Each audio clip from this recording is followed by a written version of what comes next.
Good morning sir. Good morning good morning.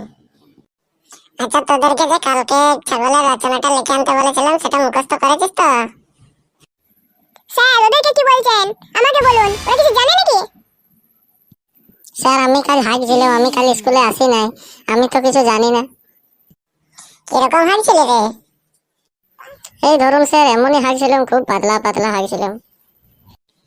কত পাতলা হাঁটছিলি? এই ধরুন স্যার, আপনি মুখে কুলকুচা করে ফেলতে পারবেন। মনে হয় তুই ওইগুলো দিয়ে মুখ ধুয়েছিস, সেই জন্য তো দাঁতগুলো হলুদ হলুদ। কেন, তুই অল্প খেলে মুখ দিয়ে কুলকুচা করবে? তোরা বেশি ফ্যাচ ফ্যাচ করিস না, নাহলে মাস্টার মশাই এখনই মুরগা বানিয়ে দেবে।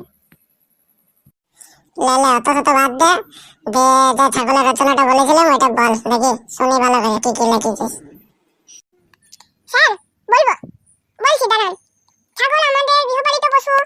ছাগলের দুটি কান আছে, দুটি ঢাপকা ঢাপকা চোখ আছে। ছাগল ম্যাঁ ম্যাঁ করে ডাকে। আর হ্যাঁ, এদের চারটি পাও থাকে। সেই পা দেখলে আমার খুব লোভ লাগে, আর মনে হয় খালি খেয়ে ফেলি। কিন্তু জানেন স্যার, খেলেই আমার এত গ্যাস হয়ে যায়, গ্যাস হলে আমি পাড়া শুরু করে দিই আর খালি পাদ মারি। আমার পাদের শব্দ হয় ভক ভক, ভ্যাক ভ্যাক, পট পট। আমি সারাদিন খালি পাদি।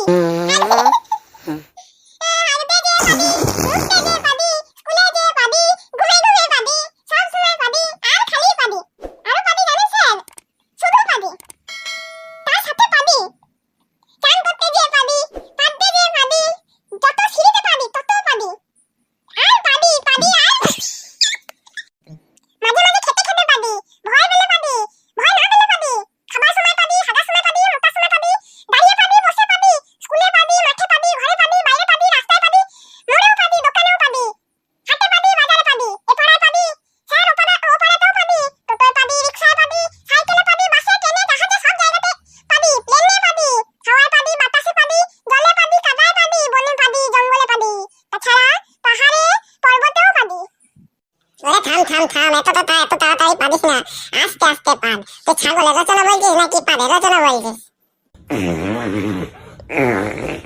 ঠিক বলেছেন স্যার, ফুটো এমন পাদের রচনা বললো, শুনে আমাদের ফরফর করে পা দিয়ে বেরিয়ে গেল। স্যার আমার তো আবার হাগা লেগে গেল, আমি একটু হেগেই আছি বরং। স্যার জানেন